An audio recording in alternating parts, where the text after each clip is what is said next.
여러분, 기독교에서 가장 중요한 것이 무엇일까요? 여러분, 기독교에서 가장 중요한 것이 무엇이라고 생각하십니까? 아마도 믿음이죠. 네. 왜냐하면 저와 여러분이 예수님을 믿음으로 구원을 받기 때문입니다. 그래서 저와 여러분이 믿음하면 단순히 구원의 차원에서만 생각할 수 있어요. 왜냐하면 그동안 교회에서 믿음하면 구원에 관한 믿음만 가르쳐 왔습니다. 그래서 우리가 믿음하면 저와 여러분이 구원 받는 데만 필요한 것이 믿음이다라고 생각하죠. 믿음에 관해서 더 이상의 것을 생각하지 못합니다. 여러분, 그러나 기독교에서 말하는 믿음은 단순히 저와 여러분이 구원받는 구원의 역할만 하는 게 아닙니다. 여러분, 믿음은 두 가지 역할을 하고 있어요. 첫 번째는 조금 전에 말씀을 드렸듯이 저와 여러분이 구원받는 구원의 역할을 하는 것이 바로 믿음입니다. 자, 또 하나 믿음의 중요한 역할이 있어요. 여러분, 바로 믿음은 현재 저와 여러분의 삶에 놀라운 하나님의 역사를 이루어가는 것이 바로 믿음의 역할입니다. 첫 번째 믿음의 역할이 미래적인 차원의 역할이라면 두 번째 믿음의 역할은 현재 우리의 삶에 중요한 역할을 하죠. 특별히 예수님의 부활에 대한 믿음은요, 저와 여러분의 삶에 아주 중요한 역할을 해요. 여러분, 우리는 예수님의 부활에 대한 믿음이 우리의 삶에 어떤 역할을 할까? 어떤 의미가 있을까라고 생각할 수 있습니다. 예수님의 부활에 대한 믿음과 우리의 삶은 아무 연관성이 없어 보이죠. 그래서 그렇게 생각할 수 있어요. 그러나 예수님의 부활에 대한 믿음은 우리의 이성을 초월한 하나님의 놀라운 역사를 우리의 삶 가운데 이루어가는 아주 중요한 역할을 하는 것이 바로 부활에 대한 믿음입니다. 사랑하는 성도 여러분, 오늘 저와 여러분이 함께 나누게 되는 하나님의 말씀이 바로 두 번째 차원의 믿음에 관한 말씀이에요. 자, 오늘도 우리 성도들이 부활한 예수님을 믿음으로 우리 성도들의 삶에 이성을 초월한 우리 생각을 넘어서는 하나님의 놀라운 역사가 임하는 복된 성도들이 되시기를 간절히 축복합니다. 여러분, 오늘 본문의 말씀은 우리가 지난 시간에 살펴보았던 말씀이죠. 엠마오로 가던 두 사람이 부활한 예수님을 만나게 되자 예루살렘에 있던 제자들에게 달려가서 예수님의 부활을 전하게 됩니다. 자, 이때 동시에 일어났던 사건을 기록한 말씀이 바로 오늘 본문의 말씀이에요. 그래서 오늘 본문 36절은 이렇게 말씀이 시작되고 있습니다. 이 말을 할 때에 예수께서 친히 그들 가운데 서서 이르시되 너희에게 평강이 있을지어다 하시니. 여러분, 엠마오로 가던 두 사람이 부활한 예수님을 만나 마음이 너무 뜨거워서 당장에 예루살렘에 있던 제자들에게 달려가서 부활한 예수님을 전하게 됩니다. 자, 그러자 그 순간 부활한 예수님이 예루살렘에 있던 제자들에게도 동시에 나타나게 됩니다. 자, 여러분, 그런데 제자들은 부활한 예수님을 보고 두려워합니다. 무엇보다도 제자들은 부활한 예수님을 직접 눈으로 목격하고도 도저히 예수님을 믿지 못하죠. 그러자 예수님은 예수님의 못 박힌 손과 발을 직접 보여주게 돼요. 여러분, 이쯤 되면 제자들이라면 부활한 예수님을 믿을 만도 하죠. 자, 그런데도 제자들은 예수님을 믿지 못해요. 예수님을 마치 유령이나 귀신으로 생각을 합니다. 자, 그러자 부활한 예수님은 마지막으로 제자들과 함께 음식을 나누게 됩니다. 여러분, 부활한 예수님이 제자들과 음식을 나눈 것은 단순히 육신의 배고픔 때문만이 아니에요.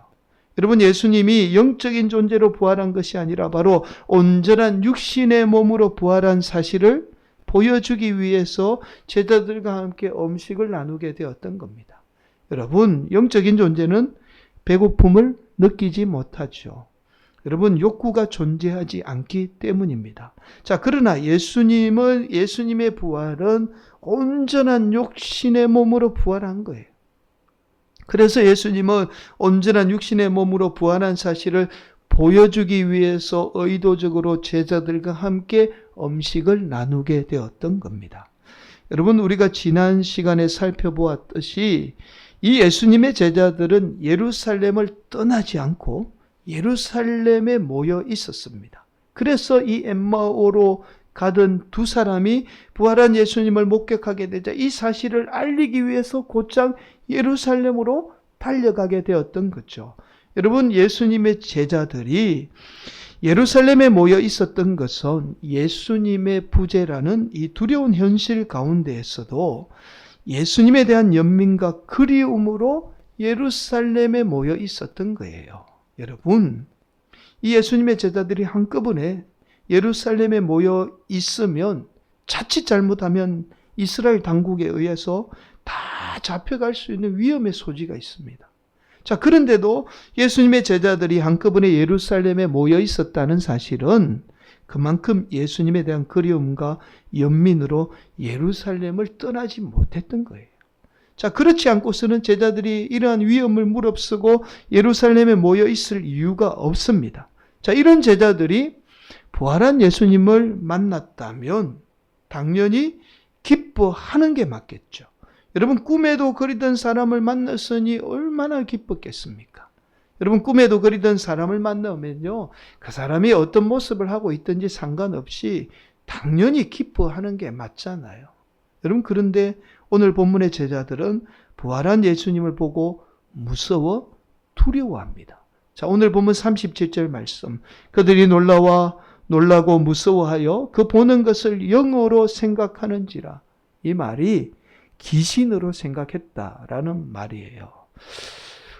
여러분, 어떻게 이런 일이 있을 수 있을까요? 그리워하던 예수님을 만났다면 당연히 기뻐해야 합니다.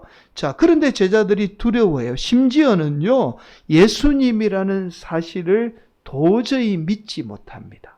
여러분, 38절 말씀은 이렇게 말씀해요. 예수께서 이르시되 어찌하여 두려워하며 어찌하여 마음에 의심이 일어나느냐. 의심이 일어났다는 말은 예수님을 믿지 못했다는 말씀이죠. 여러분, 더 놀라운 사실이 있어요. 유독 오늘 본문에 나오는 제자들만이 예수님의 부활을 목격하고도 예수님을 믿지 못했다는 사실입니다. 여러분, 우리가 지난 시간에 살펴본 엠마오로 가던 두 사람은 예수님의 부활을 목격한 후에 놀라지만 그러나 예수님을 믿지요. 그 자리에서 바로 믿게 돼요. 또한 예수님의 부활을 목격한 여성들도 예수님의 부활을 목격하고 바로 예수님이라는 사실을 믿음으로 받아들이고 믿게 됩니다. 그런데 오늘 유독 본문에 나오는 예수님의 제자들만 예수님의 부활을 믿지 못해요. 여러분, 뭔가 좀 이상하지 않으십니까? 여러분, 오히려 예수님의 제자들이라면 예수님의 부활을 목격하고 난 후에 더 잘 믿어야 하는 게 맞잖아요. 자, 또한 예수님에 대한 연민과 그리움으로 제자들이 예루살렘에 모여 있었다면 이 부활한 예수님을 보고 기뻐하는 게 맞겠죠. 자, 그런데도 제자들이 부활한 예수님을 보고 두려워하며 끝까지 믿지 못했다는 사실은 우리의 상식으로는 도저히 이해가 안 됩니다. 여러분, 그렇다면 과연 제자들이 부활한 예수님을 믿지 못했던 이유가 무엇이었을까요? 원인이 무엇이었을까요? 여러분, 오늘 본문은 그 원인에 관해서 이렇게 말씀합니다. 그 말씀이 바로 38절 말씀이에요. 한 번 더 봉독합니다. 예수께서 이르시되 어찌하여 두려워하며 어찌하여 마음에 의심이 일어나느냐. 여러분, 우리 성경 말씀은 오늘 본문 말씀을 단순히 제자들의 마음에 의심이 일어났다라고 그렇게 말씀해요. 그러나 원문에 의하면 오늘 본문 말씀에서 생략된 단어가 하나 있습니다.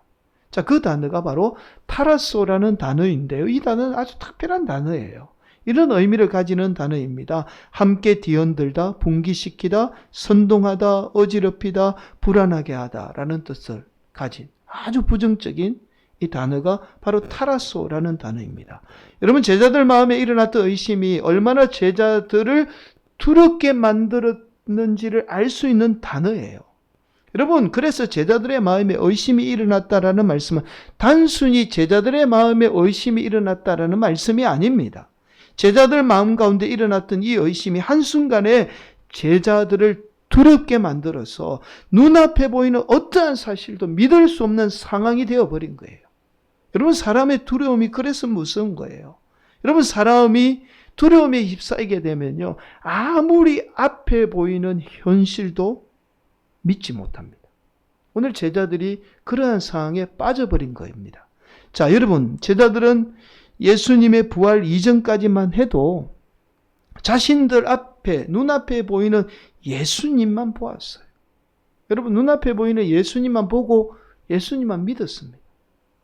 그래서 자신들의 이성에 벗어난, 자신들의 생각에 벗어난 하나님의 역사를 한 번도 바라보지 못했습니다.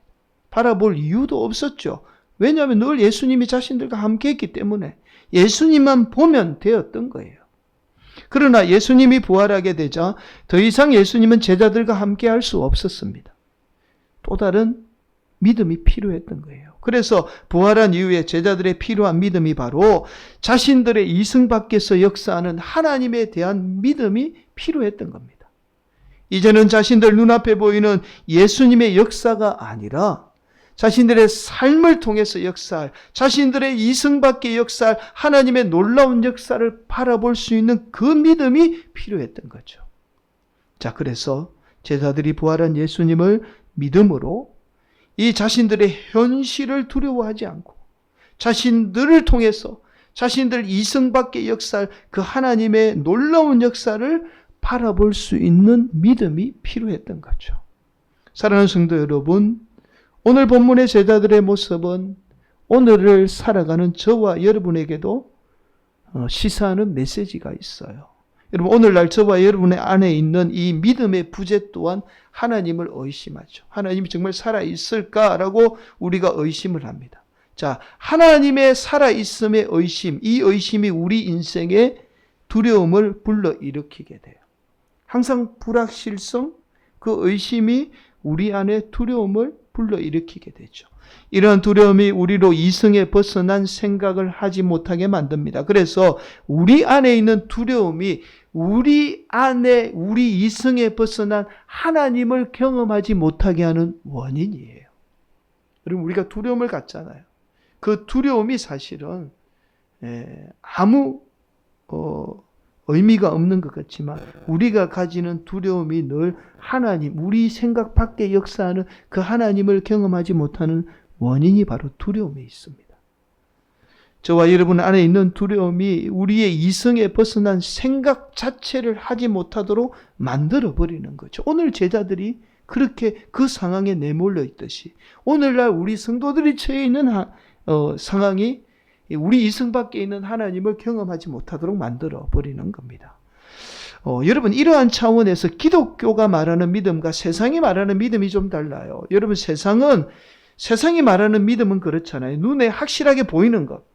자, 이걸 믿는 것을 믿음이라고 말하잖아요. 믿음하면 눈에 확실하게 우리 증거에 보이는 것, 이것은 세상이 말하는 믿음이죠. 그러나 반면에 우리 기독교는 오히려 이렇게 말합니다. 보이지 않는 것을 믿는 것, 이것을 믿음이라고 말해요. 완전히 다르잖아요. 그래서 우리 기독교에서 말하는 믿음은요, 우리가 믿을 수 없는, 우리 이성으로는 도저히 설명이 안 되는 우리의 이성에 벗어난 사실을 믿는 것을 믿음이라고 말해요. 여러분, 그래서 저와 여러분이, 제가 서두에 말씀을 드렸죠. 예수님의 부활을 믿는 것은 우리의 삶에 하나님의 특별한 역사와 연결이 되어 있어요. 그래서 우리가 부활하신 예수님을 믿는 믿음이 중요한 겁니다. 여러분, 왜냐하면 부활하신 예수님을 믿는 것은 우리의 이성으로 도저히 설명이 안 되고 말할 수 없는 그런 일이잖아요. 이 이성을 초월한 사실입니다. 그래서 우리가 부활하신 예수님을 믿게 되면 우리의 이성을 초월해서 역사하는 하나님의 놀라운 역사를 바라보기 시작해요. 새로운 시선이 열리는 겁니다. 이것이 바로 부활한 예수님을 믿는 믿음이 중요한 이유예요. 여러분, 한마디로 저와 여러분이 부활한 예수님을 믿을 때에 우리의 이성을 초월해서 역사하는 하나님의 놀라운 역사를 우리가 바라보게 되고, 그 바라봄이 우리의 삶 가운데 하나님의 놀라운 역사를 이루어가게 되는 겁니다. 여러분, 사실 저와 여러분이 세상에서 두려움을 갖게 되는 이유가 있어요. 여러분, 사실 저와 여러분이 세상에서 받은 교육이 우리 인생의 두려움을 만들어내는 원인이 됩니다. 여러분, 세상에서 받은 교육에는 순기능이 있어요. 좋은 기능이 있지요. 이것은 부정할 수 없는 사실이에요. 그러나 저와 여러분이 받은 세상의 교육 가운데는 부정적인 역기능도 있습니다. 여러분, 그것은 우리 인간이 이성으로만 생각하고 판단하고 행동하게 만듭니다. 이게 세상 교육의 목적이에요. 철저히 이성적으로 생각하고 판단하고 행동하도록 만드는 게 교육의 목적이에요. 그래서 저와 여러분이 철저하게 이성에 벗어난 생각을 하지 못하도록 만듭니다. 그래서 저와 여러분이 이성에 벗어난 그 생각 자체가 두려운 거예요. 사실 오늘 본문의 제자들 또한 자기들이 여지껏 받아온 율법이라는 교육은 하나님을 직접 눈으로 보고 믿었던 신앙이에요. 그런데 처음 접해보는 겁니다. 이제는 하나님을 보지 않고 믿는 믿음을 가져야 되는 거예요. 그래서 부활하신 예수님을 처음으로 목격하고 두려울 수밖에 없었던 겁니다. 그들이 받았던 교육과는 전혀 다른 하나님을 지금 경험하게 되었던 거예요. 저와 여러분의 믿는 믿음도 마찬가지입니다. 우리가 받은 교육이 우리의 이성 밖에 있는 일을 늘 두렵게 생각해요. 여러분, 그러나 저와 여러분이 믿는 하나님은 우리의 이성 밖에 역사하는 분이에요. 우리의 이성으로는 도저히 설명이 안 되는 분이 바로 우리 하나님입니다. 그 이성 밖에 있는 믿음을 소유할 때에 하나님의 역사가 우리 안에 임하게 되고 역사하게 되는 거예요.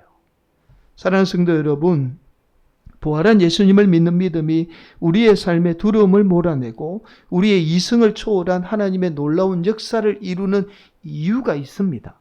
여러분, 요한 1서 4장 18절은 이렇게 말씀하죠. 사랑 안에 두려움이 없고 온전한 사랑이 두려움을 내쫓나니 두려움에는 형벌이 있습니다. 두려움에는 형벌이 있다는 거예요.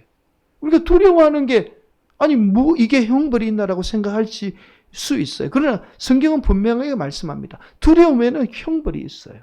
두려워하는 자는 사랑 안에 온전히 이루지 못하였느니라. 여러분, 사랑이 두려움을 내쫓는다는 말씀은 하나님의 절대적인 사랑에 대한 믿음을 의미하고 있어요. 그 사랑, 그 하나님의 믿음을 지금 의미하고 있는 겁니다. 여러분, 우리가 부활한 예수님을 믿게 되면 저와 여러분은 죽을 수밖에 없는 인생이었는데 하나님의 은혜로 다시 산 인생이라는 사실을 깨닫게 되죠. 여러분, 저와 여러분은 죄로 말미암아 죽을 수밖에 없는 인생이었어요. 그러나 예수님의 십자가 은혜로 다시 산 인생이죠. 또한 죽어도 영원히 살 수 있는 인생이라는 사실을 알게 됩니다. 자, 그래서 저와 여러분은 부활한 예수님을 믿게 되면 저와 여러분은 죽음을 초월하게 되는 거예요.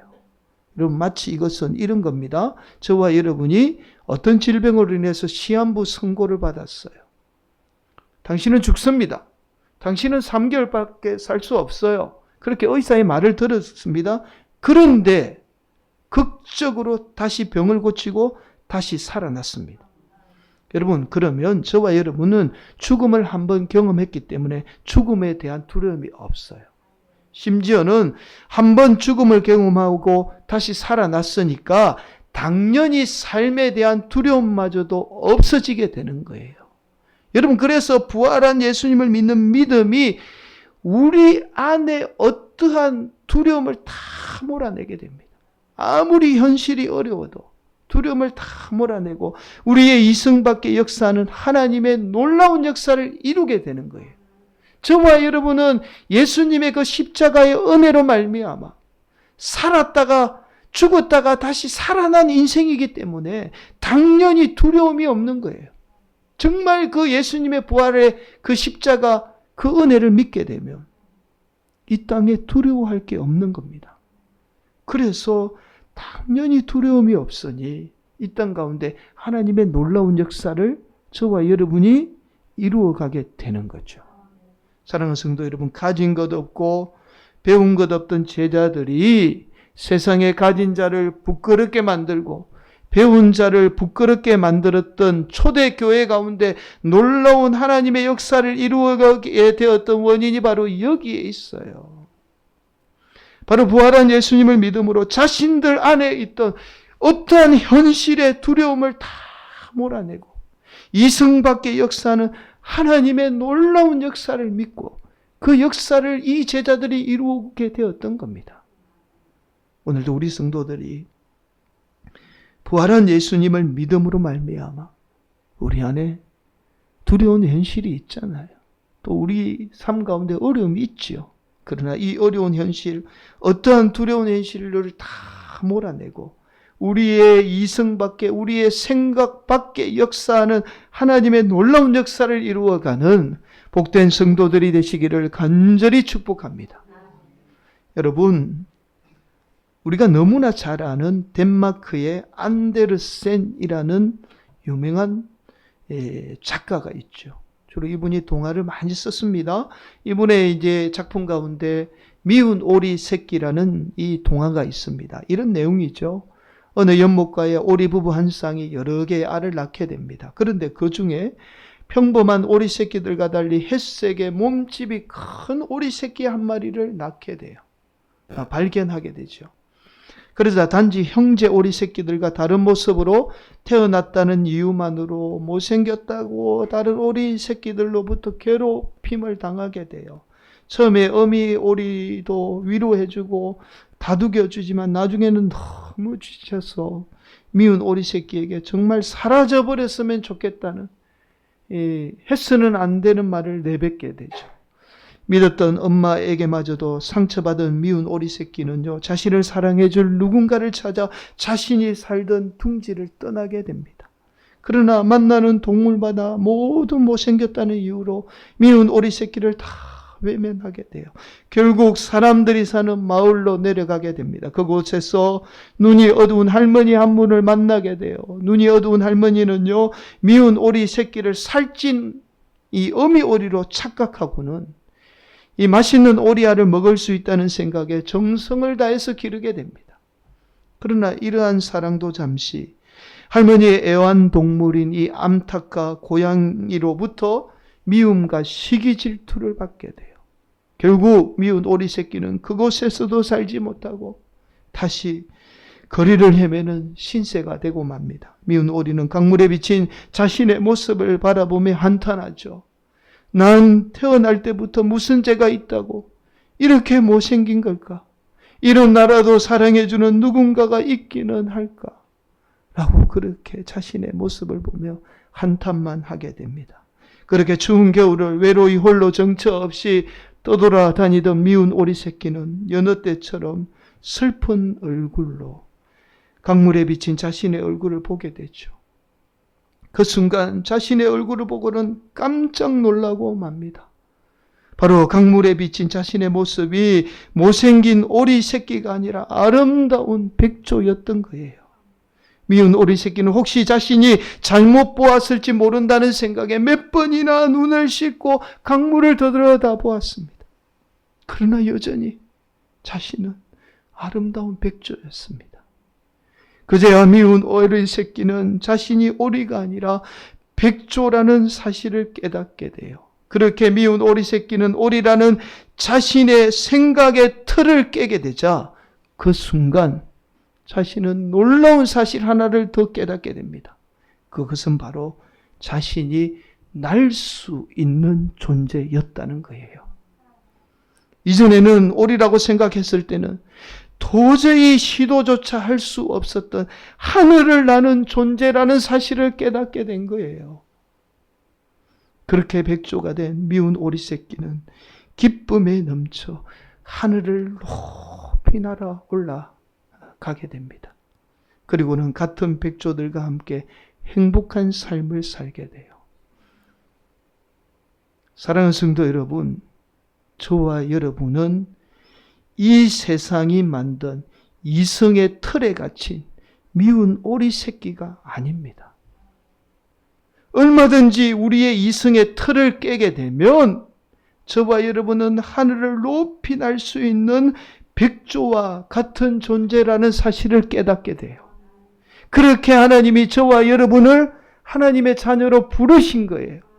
미운 오리 새끼로 살려고 부르신 게 아니라 얼마든지 날개를 펴고 하늘을 날 수 있는 그런 백조와 같은 존재로 우리를 부르신 겁니다. 사랑하는 성도 여러분, 오늘도 우리 성도들이 부활한 예수님을 믿음으로 우리 안에 있는 어떠한 두려운 현실, 두려움도 다 몰아내고 우리의 이승 밖에 역사하는 하나님의 놀라운 믿음의 역사를 이루어가는 복된 성도들이 되시기를 간절히 축복합니다. 오늘도 하나님은 그 역사를 저와 여러분을 통해서 이루어가기를 간절히 원하시는 분이에요. 오늘도 믿음으로 우리의 생각, 이 두려운 현실을 깨고 다시 하늘 높이 나를 수 있는 복된 성도들이 되시기를 예수님의 이름으로 간절히 축원을 드리겠습니다.